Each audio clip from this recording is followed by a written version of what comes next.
Here is Sir Chance-a-Lot. So we're calling him Chance. And I did his first track ride today. He's only been here since Tuesday. And actually, Billy's not here. He's away picking up horses for me out in Indiana and Ohio. So my mom's videoing for me. And I broke all my rules and I got on him without anyone holding him. But actually, funny story, he's a 3-year-old, so he's about to be 4.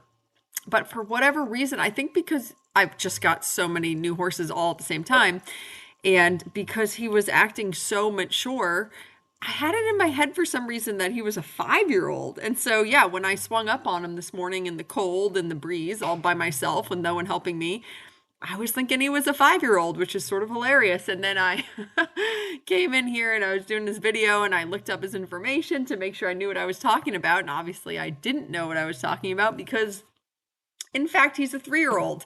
So I can tell you that he is an extraordinarily mature 3-year-old.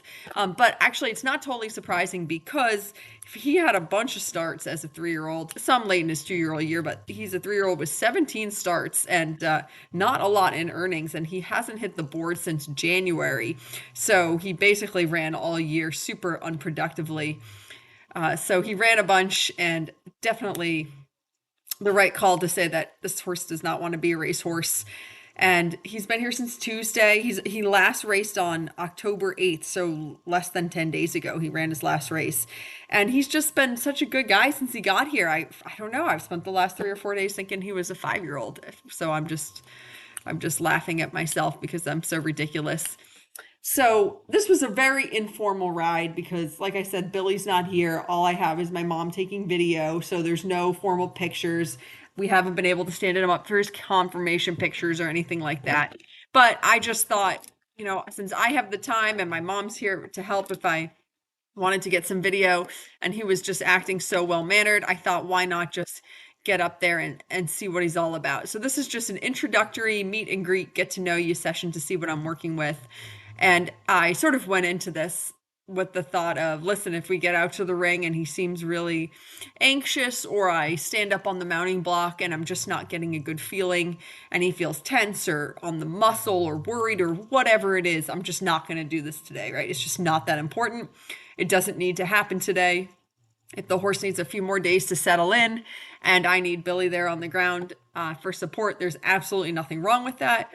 But he was just an absolute star. I was so proud of him. And so the theme of today's ride was really just to create a positive experience for him where he felt relaxed. And then we'll just build on all the things for next time. So he's actually pretty straight for a 3-year-old. Like he's nice and compact, which always helps with the straightness. Very professional, no leaning at all about going towards the gate or, falling into any particular corner or anything like that. So I really love his brain. He's very much a worker bee. There's nothing hot about him. He's not on the muscle. He's not tense, none of those things. But he very much is happy to move his feet. Clearly, to me, wants to do a job. Just a really good work ethic in this horse. So I really like that about him. He's a cute mover, good canter. Nothing really not to like about him. The only thing I'll pick out about him is that he's a very mild cribber, and I've seen him cribbing on his feed bucket when he's eating. And in all honesty, cross my heart, that's the only time I've seen him cribbing. I've got him turned out in the field now at night and in a pen or a stall during the day. And the only times I've seen him cribber when he's eating grain. And I don't use a collar. So I assume that if that bothers you and you want to use a cribbing collar, I would assume that would nip it right in the butt. So that's his only little thing. Other than that, obviously super sound horse. His legs are perfectly clean and straight. He has great feet. When we did this ride this morning, he was needing to be done. And so actually I'm impressed that his shoes stayed on for this ride. But my farrier was here this afternoon. He stood up really nicely for him. He got his feet done. They look great. So he is all ready to go. And one of these days, probably Sunday, Billy and I will go back and we'll do confirmation pictures and all that good stuff. And I'll get all that stuff updated. So, I couldn't be happier with him today. I just thought he had such a good attitude about this ride. not totally soft and round. Well, I shouldn't say that. He has no issues with the contact, right? It's not like he has any negative aversion to the contact. He's just purely green. He just doesn't quite know what to do with it yet. But he's perfectly happy and willing to have the conversation. And I don't want to have that conversation with him today in any sort of a really forceful way, because he's being really good. He's relaxed. He's doing all the things I'm asking. So we're just having sort of a pleasant, non-stressful conversation about the contact, and he's giving me some nice moments, which of course I'm trying to reward and encourage. And when he comes up above the contact a little bit, of course I'm talking to him, but I'm certainly not shoving it down his throat at all or jamming him into it.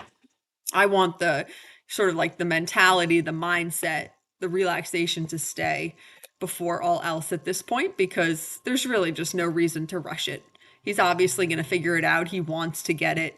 He's trending in the right direction, so just no reason to rush.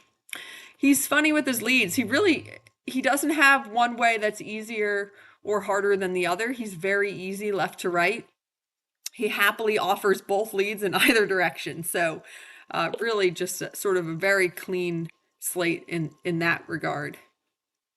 He has a really cute canter.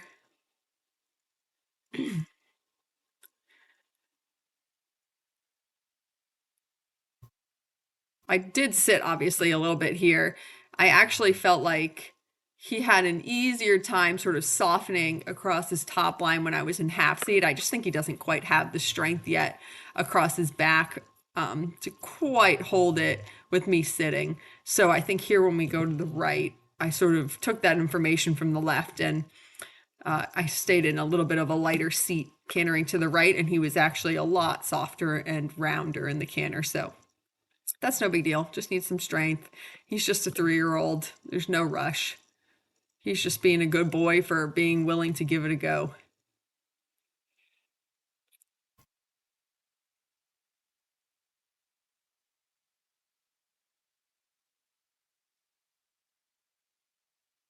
Oh, it's quite a good right lead canter transition.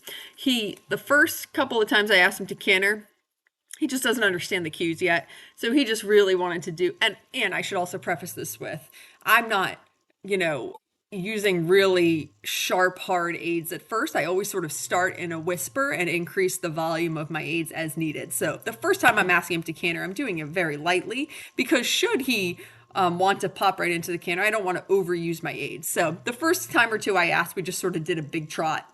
And then, of course, I increased my aids, and he really seemed to sort of be understanding by that last canter transition there what we're going for, and he stepped right into it. And then just such a nice canter work here to the right. Yeah, I'm really happy with him. Okay, we're in business.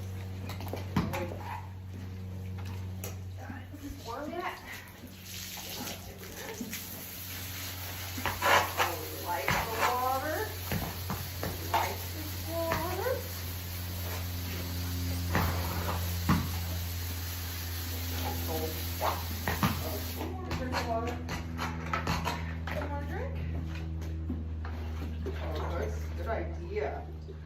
That's all you want? You sure?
lid on, yeah.